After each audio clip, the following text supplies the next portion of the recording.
Chillin' with Larry Megan.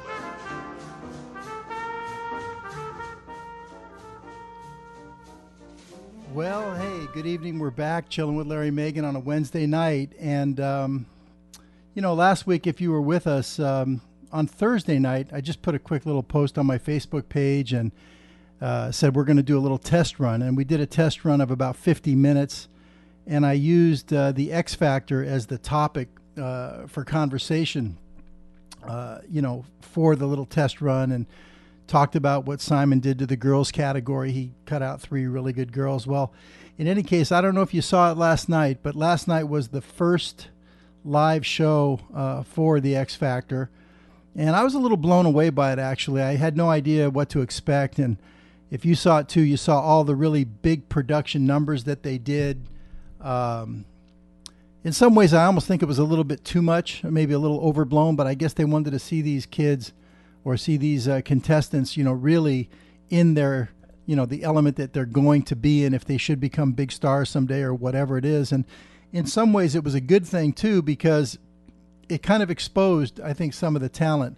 I said from the beginning, Simone Battle did not belong, in the final 8 girls. And I think last night we all saw that to be true. She got into the final 4 girls, but, when she had all the dancers around her and the lights and the music and the big production, she just could not carry it off. And I thought what was really funny was at the end when Simon had to make his decision, he had to cut 2 girls. He said, boy, this is a really tough decision, as he had, Melanie Amaro and Tia Tolliver and Simone, standing on the stage, and he had to say which one was going through. And he said, this is really a tough decision. And I don't know if you caught it, but if you look down at the other end of the table, L.A. Reid was over there, and he looked across the table at Simon like, are you kidding me? I mean, it was hysterical because when Simone did her number, I mean, L.A. Reid, he really showed that there's not only, one mean, nasty guy on the show. Now we have 2. It's like another Simon because he pulled no punches. He said the only problem was that she didn't belong here. I mean, how, low can you go, or how, direct can you possibly be? He just told it like it is. And anyway, I thought it was funny at the end there. But what I thought we'd do tonight, now we're going to a little bit later, picking up on, what I was doing last year with my classic film zone and, little Judy Garland in every show. I'm going to do the same thing right now, as we pick up these Chillin' with Larry Megan webcasts every Wednesday night at 11 p.m. And we're going to show just some of my favorite clips. Won't go into a big history of, these different movies, but I'll show you some nice musical film clips from some great all-timers when we get to the classic film zone. But I thought what I'd do is make my predictions, because starting next week, next Wednesday night, is going to be the live shows with X Factor, where it's going to go to an audience vote. Now, I'm not clear exactly how they're going to do that. Not sure if they're going to do the call-in vote like they do on American Idol, or they're going to use the audience right there in the theater. But nevertheless, they've got 12, pretty tough contestants here. So I thought, what the heck, for fun, let's make some predictions. I don't expect to get, I'm going to give you my top 5, and I'm going to give you in order. And I don't expect to get them exactly right on the button there, but, I'm going to take a whack at it. And I thought, hey, if you want to call in, you can Skype video. We can do a split screen. You'd have to Skype me as Lawrence.Megan. We are getting a new account name for that. Hopefully we'll have it in place by next week.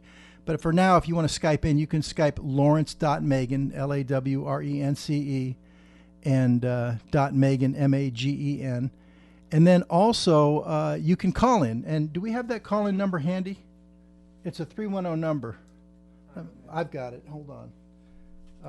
And next week we'll have a Skype number. It'll probably be a different number, but we'll have it, on the right on the website. Here it is. It's 310-579-2801. Okay. So that's what we're going to do. And, if you want to call in, we'll get you on. We'll talk about it. We'll hear your opinion on exactly what you thought of the X Factor, who you think is going to win, who's a threat, and you'll hear some of my favorites. But listen, I think I see somebody Skyping in now, but before we get to the Skype call, Ronnie, let me give you my number 5 pick. We're going to go in reverse order, okay? And before I tell you who they are, I'm just going to go to the video, okay? But for number 5, this is going to be, well, I'll tell you who number 5 is. I'll just keep it a secret who I think number 1 is. But number 5, I thought she was fantastic last night. She should have never been cut by Simon in the first place. I think that whole thing was kind of contrived, to be honest with you. But nevertheless, in the end, she's in the final 12. She's got a big voice. And I had her in my final 4 before she got cut by Simon. But she's back, Melanie Amaro. Let's just check her out, what she did last night.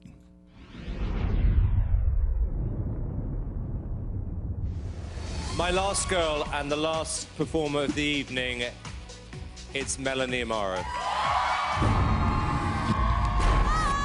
You inspire me. You haven't made it, babe. I made a massive mistake. We want you back on the live shows. I'm 19 years old and I'm from Sunrise, Florida, and I'm a student. My family is very proud of me and they're very proud of my singing, and I really don't want to let them down. I did the right thing bringing Melanie back. She's here because she is one heck of a singer. But she's not safe. She's in the same place as everybody else. I have to prove there was a reason that he came back for me. I don't want to have to go back to that feeling of getting it all again.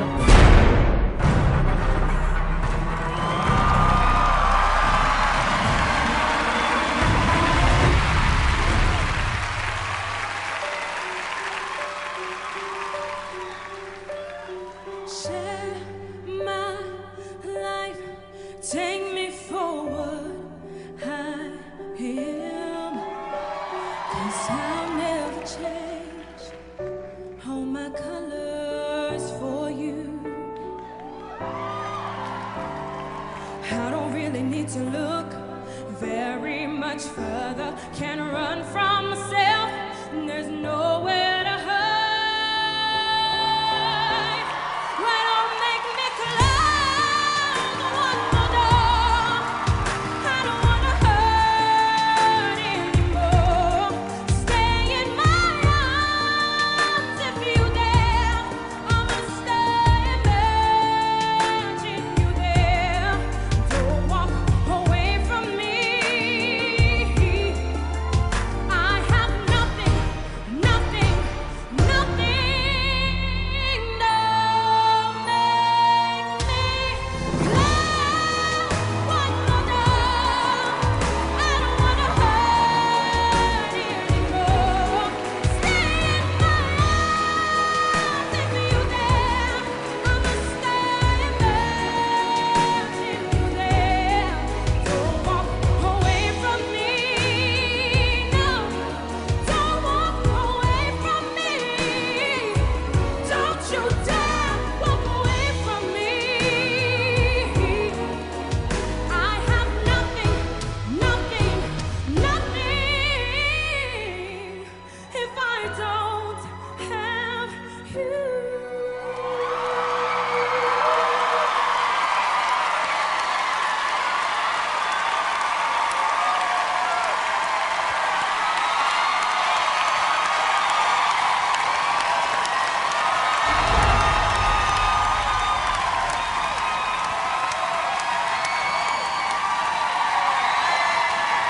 L.A. Reid. Over to you, sir. Melanie. I'm sorry. Wow. Simon, please. Wow. L.A. Over to you. We really did save the best for last because, honey, you are unbelievable. I thought the song choice was predictable, but it kind of doesn't matter because you nailed it. You knocked it out of the park. Thank you, L.A. Nicole? I don't know what it is about you, but I just connect with you every time. You're so special, babe. You're just so special, and I'm so grateful that you're on this show. Thank you, Nicole. Paula? Melanie, I'm so, so grateful that he believed in you and brought you back. We love you so much. You are so special. Thank you very much, Paula. Simon? First of all, I want to thank you three for giving us this opportunity. It was very fair. Melanie, you're great, but I now have to make the hardest decision I've ever made. Thank you, Simon. Melanie Amaro, everyone. Off you go, sweetie. Well done. There she was last night, the girl that Simon originally cut and asked back to the show. Listen, how many times have we seen contestants try to do a Whitney Houston song like on American Idol or something like that, and it takes a lot of guts to do that, and 99 times out of 100, when you see somebody else do a Whitney song, in the end it just becomes a huge mistake. You don't take it on unless you can really pull it off, and I thought it was a great choice for Simon to do that coming out of the chute here in this preliminary of the live shows, so that right off the bat establishes that this girl can really sing. So, but I'm picking her for 5th, only because, you start thinking about who's going to win this thing, the X Factor. Are they really going to, have somebody win that's just, a straight ahead singer? I mean, if it's just a straight ahead singer, then, absolutely she has a chance to win this thing because she can sing with anybody. But, they're looking for a recording artist. They're looking for a $5 million contract. So I think they want something a little unique and different. I'm not sure Melanie Amaro is going to fit that role. But in any case, I'm picking her to finish 5th, and we'll see. If she ends up winning it, I'll be as happy as anybody because, actually, I'm the first one that always wants to see, just give me good old-fashioned talent. Give me good old-fashioned singing talent. And if that's what ends up winning it, I'll be really happy with that because usually that's not the case. But I'm going to predict 5th place for Melanie Amaro. For 4th place, this is a tough call, but, I'm kind of pulling for Paula. So I thought Paula did a great job with the groups last night, and looking forward to see how the groups develop. I thought the Stereo Hogs, I thought they did an incredible job last night. But, hey, I'm a guy, so I'm going to go with the girls, man. I'm going to go with Lakota Rain to finish 4th place. Here's what they did last night, and I think they're going to do a lot better than what we saw last night, but I still liked it. Here's what they did. Well, there they were. I mean, again, I think you're going to see even more great stuff coming out of them. They had only been together for a couple of weeks, and all 4 of those girls, if you're not following the show, all 4 of those girls had entered, into the solo act, the solo category, trying to be one of the girls, and they all got cut from making it into the final 8 girls to go to the judges' homes, which in this case it would have been Simon's home. And after they got cut, Simon had them called back to the stage and said, "Listen, if you guys would have entered as a group, you would have blown away the competition." And Simon made a group out of these 4 girls that got cut to compete in the groups category, and Paula put them through to the live shows. And so you have 4 really nice singers, really good singers, and I think they're good-looking girls too. So I look for really nice things to come out of this group. They have a lot of talent, and I'm going to pick them for 4th place. 3rd place. Again, remember now, these are just crazy predictions here. I'm going to go with Josh Krajcik. Now, Josh Krajcik might be my favorite overall. I just don't know if this style or whatever, his just pure singing style, is enough to win the X Factor. They're looking for something a little different with the X Factor. And but as far as a singer goes, I mean, this guy can blow. I mean, this guy has a tremendous voice. He's got a unique style. I think he's a pretty cool cat. He's 30 years old, so he's actually in the category of over 30s. They put him in the 30 and over category, so he's not competing with the boys. I think he's definitely the best candidate from that category. And last night, I like what he did. He just kind of stood up there on the stage and sang. You didn't see a lot of wild production, dancers and all kinds. Although there is some nice ballet that's being done, right behind him as he sings. But check it out. This is Josh Krajcik with a Bob Dylan song. Most of these songs, by the way, were from the 1980s. Did you notice that? A lot of 80s songs last night. But here's a Dylan standard. Check it out. May God bless and keep you always. May your wishes all come true. May you always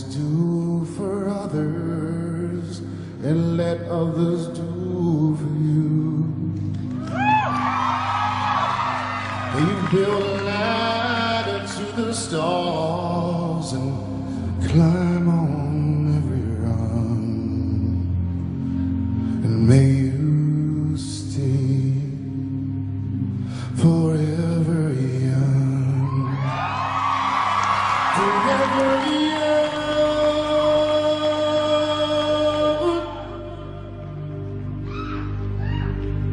Forever young.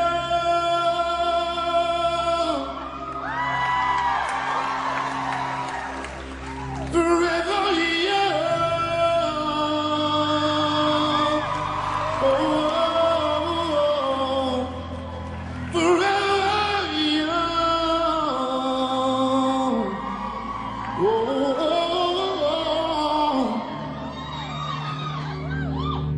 may you stay, baby, may you stay forever young. Please, please, please, won't you stay forever young?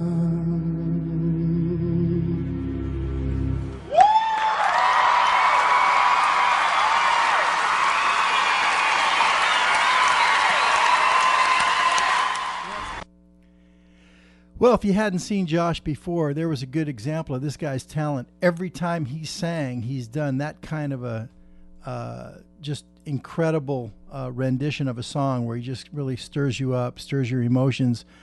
This guy was working in a burrito restaurant making burritos, and his mom drove him to the audition. And I remember his first audition, he sang Etta James' At Last, and he just blew Simon away. But he's still blowing people away. And, you know, there's no question, Josh Krajcik, this guy is a threat to win this contest. But again, is he going to be the kind of guy that's going to get that $5 million contract? You know, sounds a little bit like Joe Cocker or maybe some other artists we've heard down through the years. They might be looking for something a little bit different. I know the audience is going to vote, but, you know, somehow these things have a way of getting manipulated. But there's no question this guy can sing with anybody. I think he's awesome, and I'm definitely pulling for this guy. For second place, this is definitely one of my favorites. If she wins it, I won't be upset. She's only 14 years old, and she's from Chino Valley, Arizona. Drew Reinowitz. And last night, you know, Simon introduced her, and he said she only goes by Drew now. You know, it's like, you know, Fantasia or Prince or something. She's only Drew. But anyway, she's 14 years old, and the girl has a lot of soul in her voice. Believe me, she's got some tremendous tone. But check her out. This is what she did last night to get through to the final 12. Well, you know, it's pretty funny. When Simon makes his decision, you know, he says, he picks Drew, you're the first one through right away. So he knew she was going through. He knew he wasn't cutting her, but he just had to throw that little bit in there. Here's my problem. I have to cut two girls just to give her a little scare. But it's cool. That's kind of what, you know, Simon always does on these shows. But, you know, she's a threat to win the whole thing. She's 14. So, and she's got that natural tone to her. So I'm picking her to come in second. And now, we're going to get to my prediction for who's going to win it, but I won't tell you that. I'm just going to play it, but not just yet. The interesting thing, I will tell you this, is that I didn't pick a single guy from the boys category to get in the top 5. To me, the one that I think has the chance to go the furthest is Marcus Canty. He was the young African-American singer from Maryland. You know, R&B singer, a little bit of a gospel sound to him and everything. Bobby Brown-ish. I think the kid's great, but, you know, I'm going to pick him for, you know, barely just finishing outside the top 5, maybe around 6th. So, you know, it's going to be pretty tough this year. But with that said, here's my prediction for, and it's a crazy one, and I know it, but here's my prediction for the act that's going to take the whole thing. Check it out.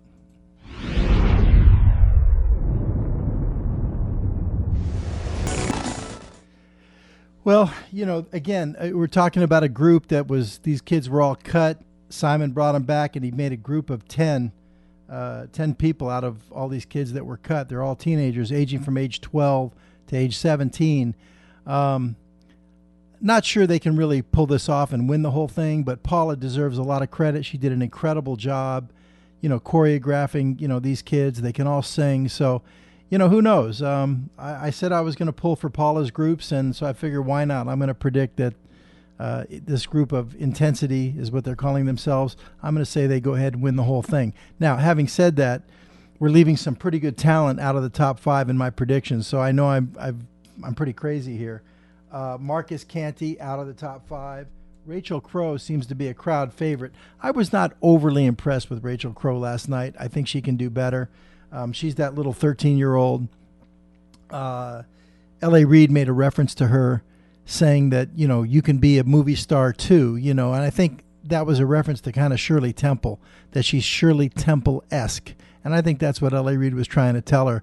But, she's cute and adorable and all that kind of stuff, and she can really sing. But I don't know. I'm leaving her out of my top 5. Then you've got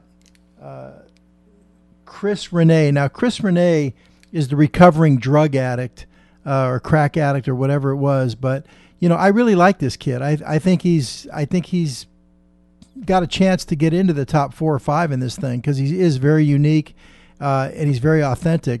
But I'm leaving him out of my top 5. Also, you've got the Stereo Hogs. They did an amazing job last night. Paula did a fantastic job with those guys on the choreography. I just don't know if, another boy band is what they're looking for here. And also, if you notice, every time we've seen the Stereo Hogs, it's the same one guy that always takes the lead vocal, and the others are just there for kind of like window dressing, with, very little backup. And, so I don't know. I think they need to show that they can have more than just one lead singer in the group of 5. I'm leaving them out of my top 5, but they did a great job last night. And then, my final 3, I've got Stacey Francis, Leroy Bell, and the kid they're calling the Astronomical Kid, Astro for short. It's just not my cup of tea. I can see that this kid's really talented. He's 14. He's one of those DJ rapper kind of kids, and he did a great job. He started off the show with a number called Jump, and the place was rocking. This little 14-year-old had the place in the palm of his hand.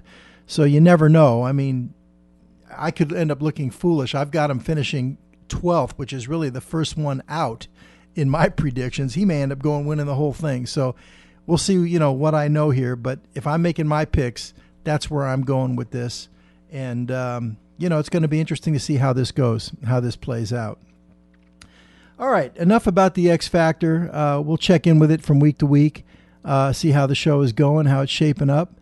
And what I'm going to do now is, if you watched our show last year, looks like my phone is blowing up over here with text and everything. But nevertheless, I'll get to that in a second. But last year, when we did these webcasts, Chilling with Larry Megan, I introduced a segment called the Classic Film Zone. And in the Classic Film Zone, each week I like to basically pick out one picture, one famous movie. It does not always have to be a musical. It could be a dramatic movie as well. I remember we featured Dark Voyager, with Bette Davis. We featured Casablanca with Ingrid Bergman and, Humphrey Bogart.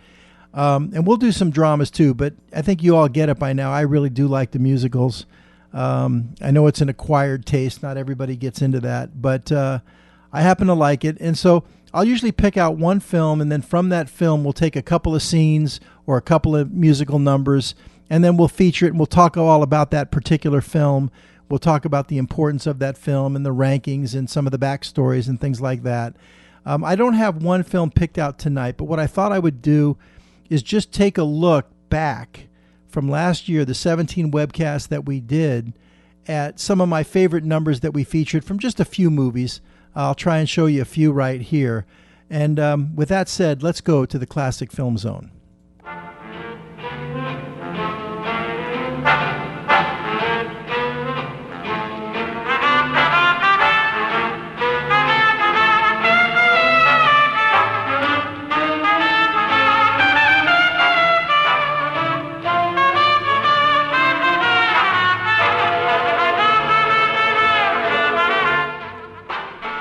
Love that opening.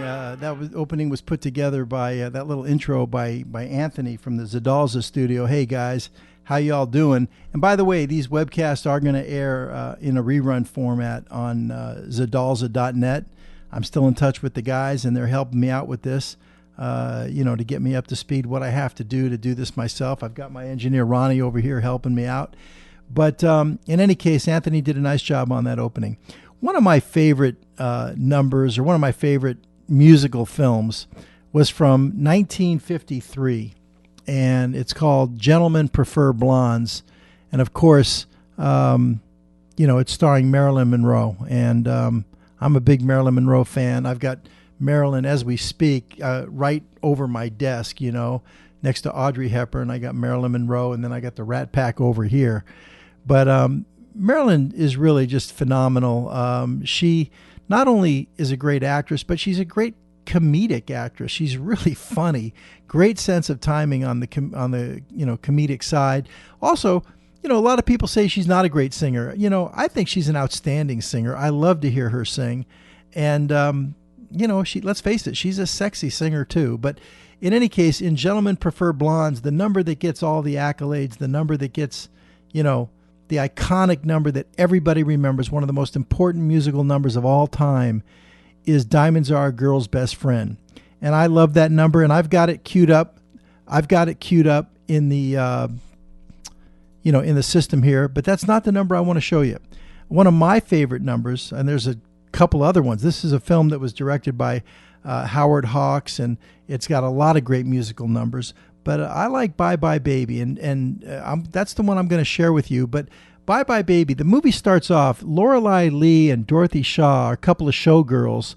Marilyn, of course, plays Lorelei Lee, and Jane Russell plays Dorothy Shaw. They're best friends. They're two showgirls that perform. And Lorelei is engaged to be married, and they're going off on a cruise from New York to Paris, to France. And they're going, and she's going without her fiance, and her fiance is played by Tommy Noonan, quite a great character actor himself, and he's got a rich father, and his father is very disapproving because he thinks that Lorelei is nothing more than a gold digger, and she admittedly is. She's looking for all the money she can get, and so she plays a gold digger, and Dorothy Shaw, with her down to earth wit, her best friend, is fantastic in this film, but Jane Russell does a great job as Dorothy Shaw. But here they are. They're about ready to leave on the cruise ship from New York to go to Paris, and her husband has walked her onto the boat, and he's got to get off the boat, and he's saying goodbye. And before he says goodbye, Dorothy Shaw happens to meet the whole Olympic team that is going on the same cruise, and now the husband's worried that, he's sending her away, and she's on a cruise ship with the whole Olympic team. But here it is, Bye Bye Baby, Jane Russell and Marilyn Monroe. Check it out. Dear, a lot depends on how you conduct yourself on this trip. As you know, Dad is dead set against our marriage, and well, even the slightest hint of any scandal, even the slightest, I don't know what I could do about it. My goodness, lover. You don't have to tell me that. Oh, I'd give anything in the world if I was sailing with you, baby. Me too. I don't know what I'll do in Europe without you. I don't know what I'll do without you either. I'm not so sure about that. You can be a pretty naughty boy sometimes. Oh, you don't have to worry about trusting me. I do, though.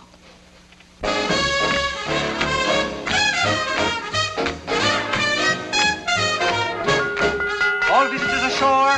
First call. All visitors ashore. Bye-bye, baby. Remember you're my baby when they give you the eye. Although I know that you care, won't you write and declare that though on the loose, you are still on the square. I'll be gloomy, but send that rainbow to me then. My shadows will fly, though you'll be gone for a while. I know that I'll be smiling with my baby by and by, and by with my baby by and by. By and Bye bye baby, bye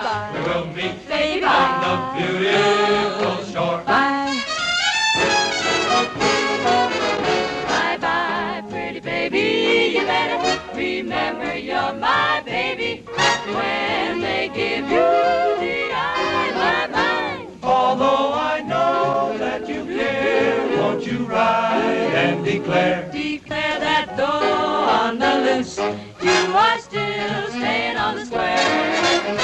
I'll be gloomy, But send that rainbow to me.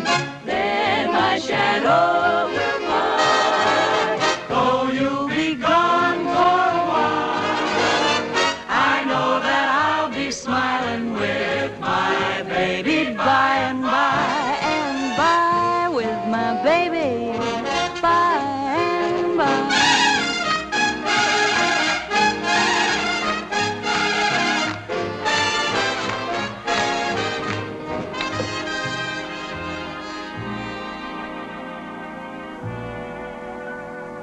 I'll be in my room alone, every past meridian, and I'll be with my diary and that book by Mr. Gideon. Bye-bye, baby. Remember, you're my baby when they give you the eye. And just to show that I care, I will write and declare that I'm on the loose, but I'll stay on the square. I'll be lonely, but even though I'm lonely, there'll be no other guy. Though I'll be gone for a while, I know that I'll be smiling with my baby by and by, with my baby by and by. But send that rainbow to me, then mine shall All ashore, last call. All ashore, last call. gone for a while. I know that I'll be smiling with my baby by and by.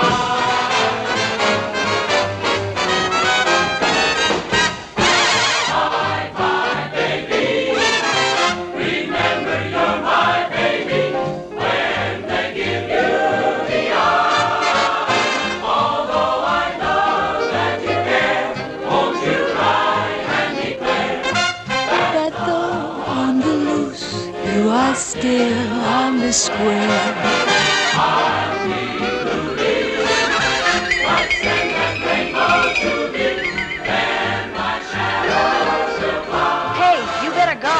Don't go. Step back, please. Bye, lover. I know that I'll be smiling with my baby by and by, with my wonderful baby.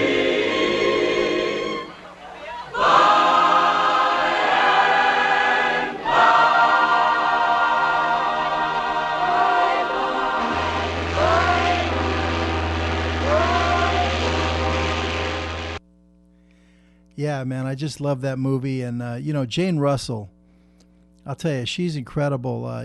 She only died this year. She died in February of this year. A shame that, she had to leave us like that. But I'll tell you, if you watch that whole movie, she holds her own with Marilyn Monroe every step of the way. Not easy to do. I mean, Marilyn, she kind of steals the show. But Jane Russell, is like the perfect sidekick to Marilyn. She has tremendous chemistry, with Marilyn in every scene. The two of them were fantastic together. The next one I want to show you, this one is from, I'm going to skip Diamonds. We have Diamonds queued up, but we're running out of time. And, it is iconic. Most of you have already seen, most people have already seen Diamonds Are a Girl's Best Friend. Everybody imitates it anyway. But another film, one of my favorite musicals, of course, is Guys and Dolls. And that's from 1955 with Frank Sinatra, Marlon Brando, Vivian Blaine, and Gene Simmons, the English actress. And, of course, Marlon Brando actually surprisingly sings in this movie.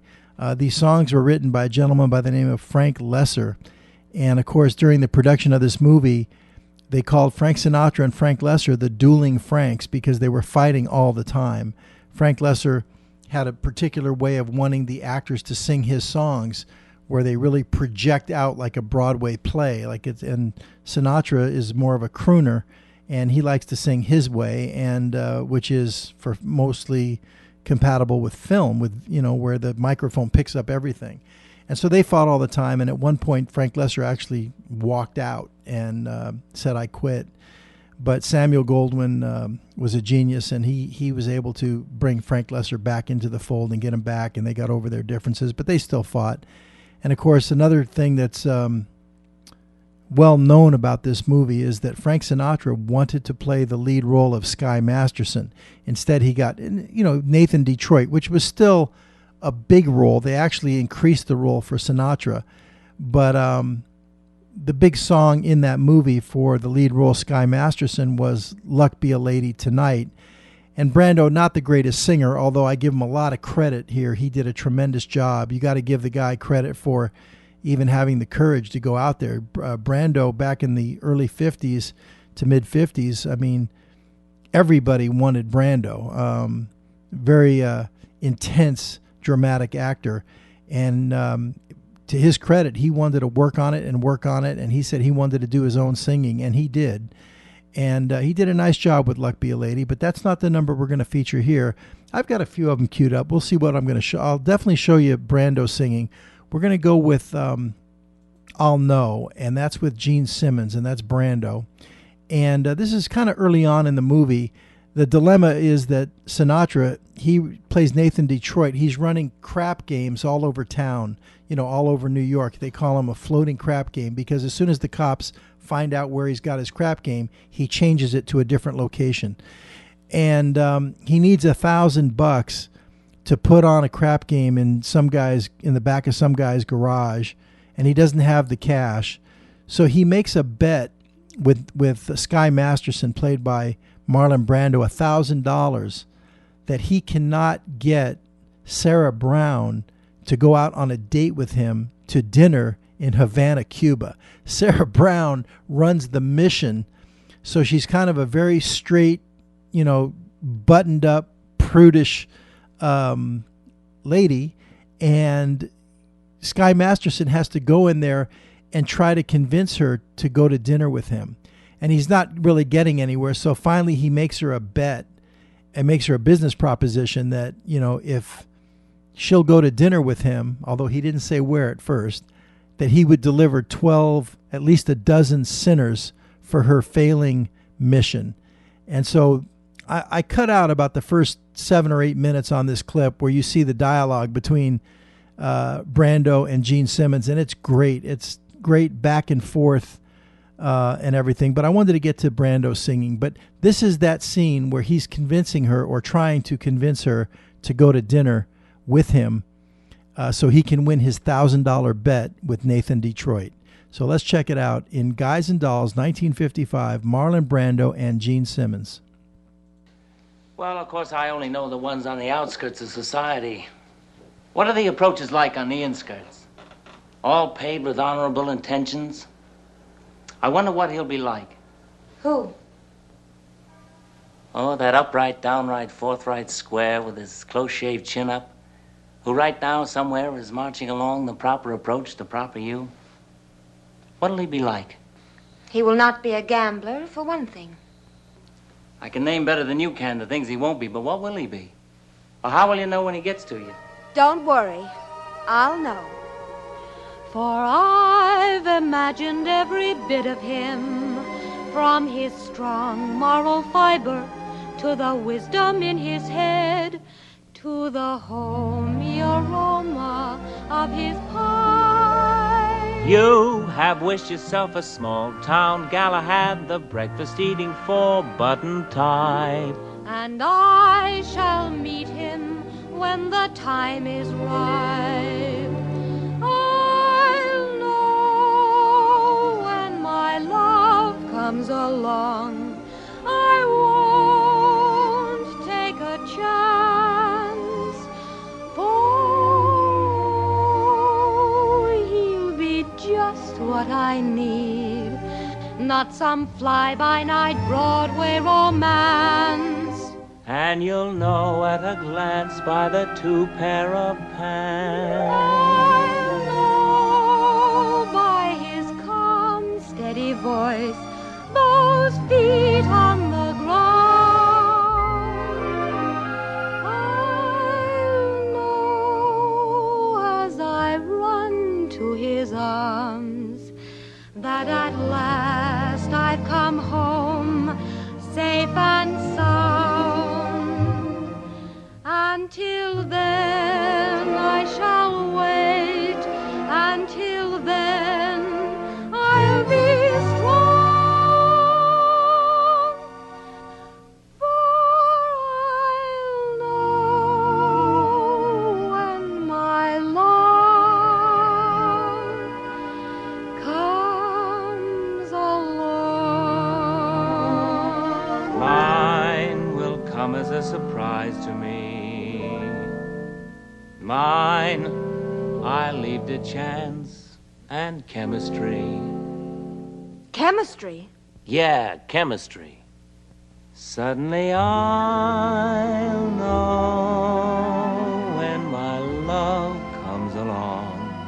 I'll know then and there. I'll know at the sight of her face how I care, how I care, how I care. And I'll stop, and I'll stare,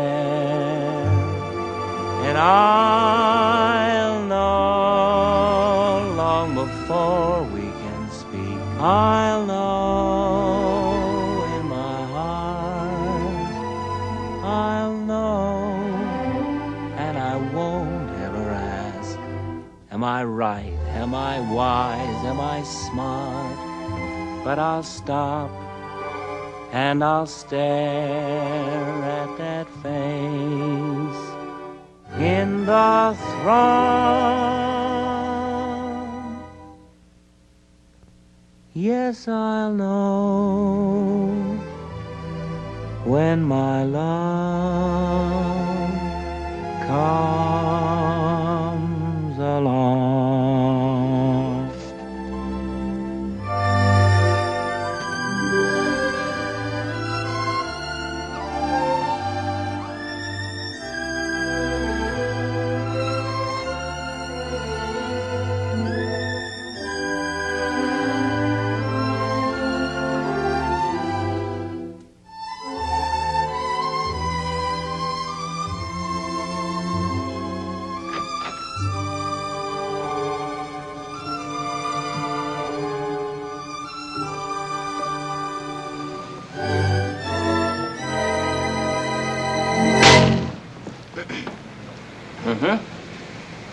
Well, that makes it necessary for me to drop back again.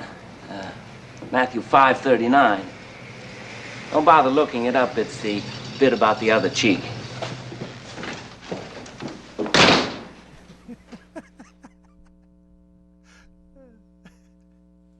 That's pretty funny stuff, man. You know, she goes up there and smacks him. Anyway, Brando's great. Gotta love Marlon Brando. Well, listen, I had a few other clips queued up with Sinatra singing and, Adelaide and Sue Me and all that. We can go on and on and on. I can watch these numbers all night long. And I even had some numbers queued up from another musical. But we're running out of time. So and another feature I'm going to pick up from last year is our segment, Always Chasing Rainbows. Now, a lot of you may know, I know that are watching, that I love Judy Garland. She's my number one. She's my favorite. My mother loved Judy Garland. We'd sit around the house, around the TV on whenever the Judy Garland show was on, and it was appointment television for sure back in the 62, 63, in those years back then. And, to this day, I still love Judy Garland. So every show has to have at least one Judy Garland moment. And I usually will end my shows with a segment showing Judy Garland. And tonight I've got a kind of a special clip lined up for you here. But I also want to throw this in. For whatever reason, anytime you tell guys or tell people, you're into Judy Garland, automatically, they think, well, you must be gay or something like that, or but that's not the case. And I have no problem with that either. For people that are into that thing, that's fine. But straight guys can dig Judy too. And because she was iconic and she was a talent beyond all talents, one for the ages. But that's what we're going to do now. We're going to take a look at Judy. We're going to end the show on that. So let's go to our Judy Garland segment, Always Chasing Rainbows.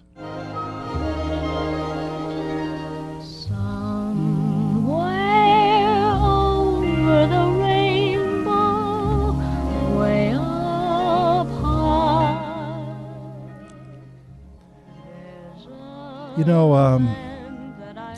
Judy Garland, she got her start in the business at a very young age.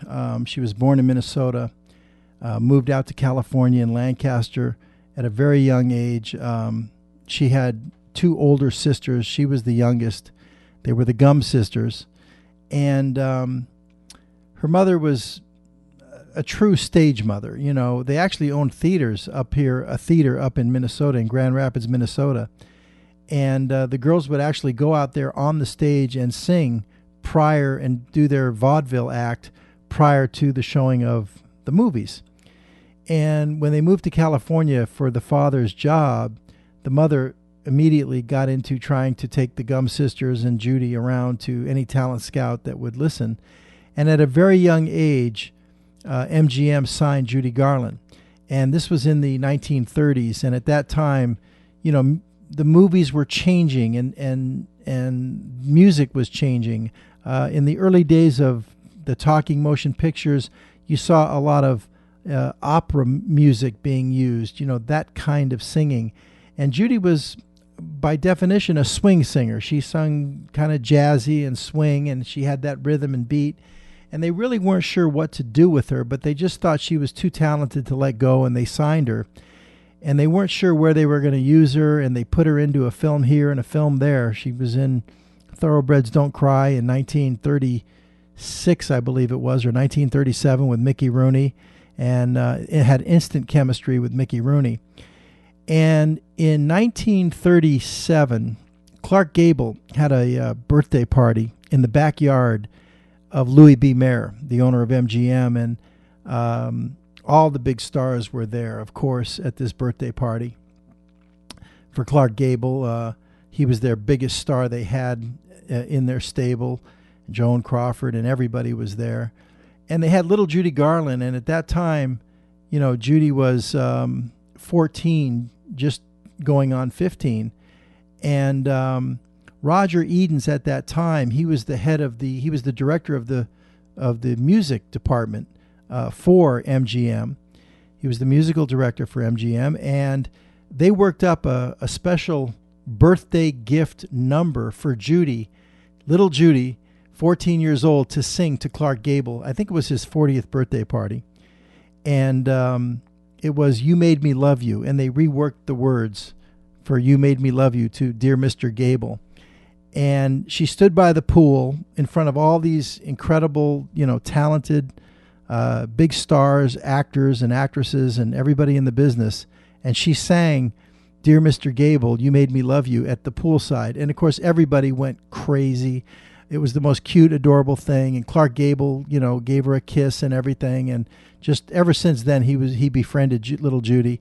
And Louis B. Mayer said, I don't care what our next musical is, whatever you're working on, I want that exact song written into the script. You find a way to write that into the script. and they were working on a musical. They had just started at that time, and it was Broadway Melody of 1938, and it was being shot in 1937. But in any case, Judy was 14 going on 15, and Judy plays a young child that's trying to make it in show business, and she has a stage mother in the film, and that you'll see her in a minute. That is Sophie Tucker, who was a big vaudevillian star back in the teens and the early 20s, and they got Sophie Tucker to play Judy's mom in this, and she's a total stage mom where she's taking her out on auditions and everything. And they wrote that into the script, and here it is. This is what put Judy Garland really in the minds and hearts of America as the little girl with the great big voice. And if it wasn't for this, Dear Mr. Gable, You Made Me Love You, Judy probably never gets The Wizard of Oz in 1939. But this led to The Wizard of Oz for sure. So here it is, Judy Garland in Broadway Melody of 1938 at only 14 years old. She might have turned 15, but she's 14 going on 15. She's right in that age range there. Not sure what month it was shot. But nevertheless, here it is. Take a look.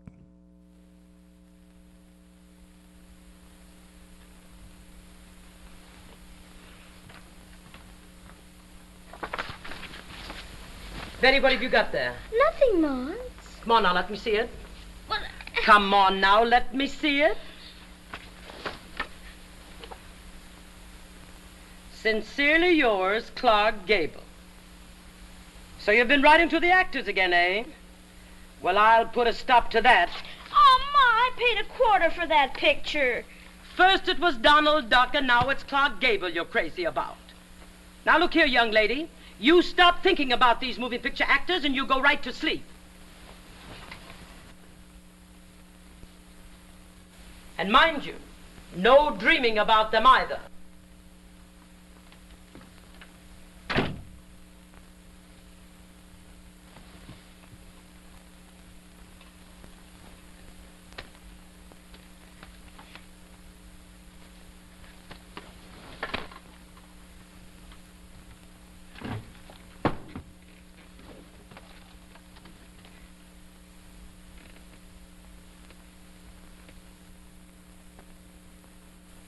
Dear Mr. Gable, I am writing this to you, and I hope that you will read it so you'll know.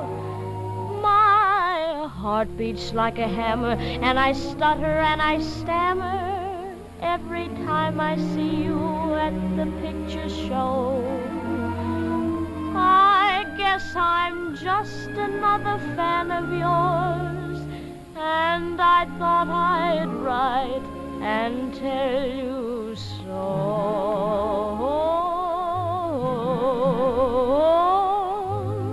You made me love you. I didn't want to do it.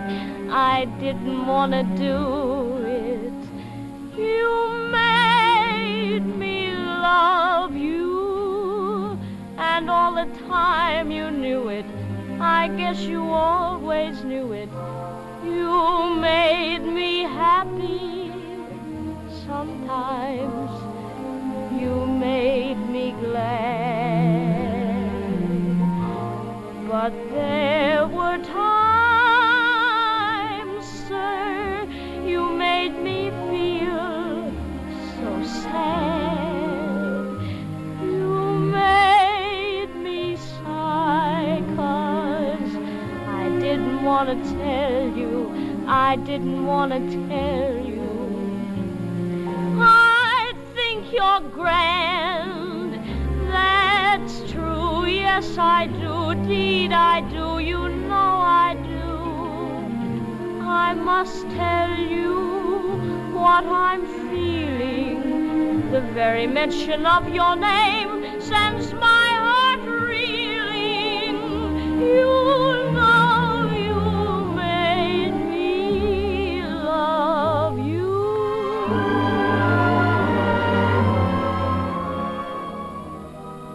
Oh, gee, Mr. Gable, I don't want to bother you. I guess you got a lot of girls to tell you the same thing. And if you don't want to read this, well, you don't have to. But I just had to tell you about the time I saw you, and it happened one night. That was the first time I ever saw you. And I knew right then you were the nicest fella in the movies. I guess it was because you acted was so natural-like. Not like a real actor at all, but just like any fella you'd meet at school or at a party. And then one time I saw you in a picture with Joan Crawford. And I had to cry a little. Because you loved her so much. And you couldn't have her. Not till the end of the picture, anyway. And then one time I saw you in person. You were making a personal appearance at the theater, and I was standing there when you got out of your car, and you almost knocked me down. Oh, but it wasn't your fault. No, I was in the way. But you looked at me, and you smiled. Yeah, you smiled right at me as if you meant it. And I cried all the way home just because you smiled at me for being in your way. Oh, I'll never forget it, Mr. Gable. Honest Injun, you're my favorite actor. I don't care what happens, let the whole world stop. As far as I'm concerned, you'll always be the top, 'cause you know you made me love you.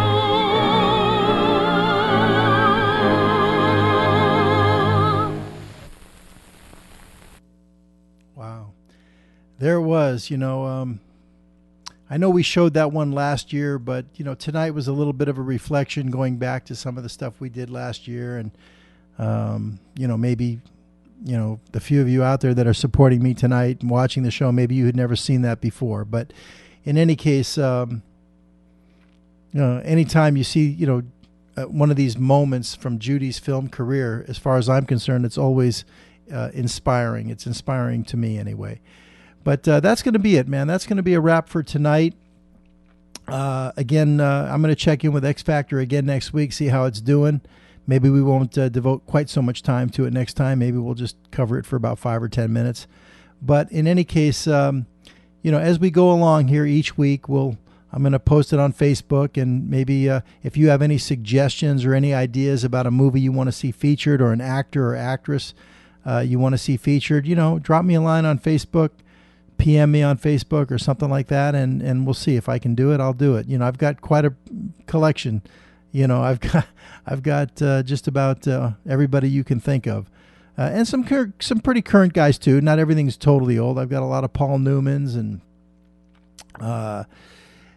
just a lot of guys.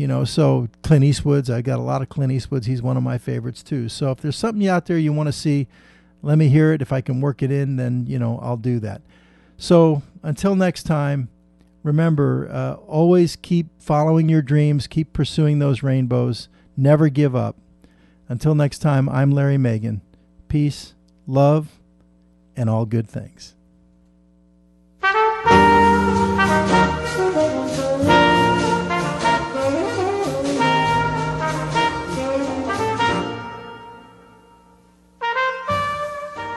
Chillin'.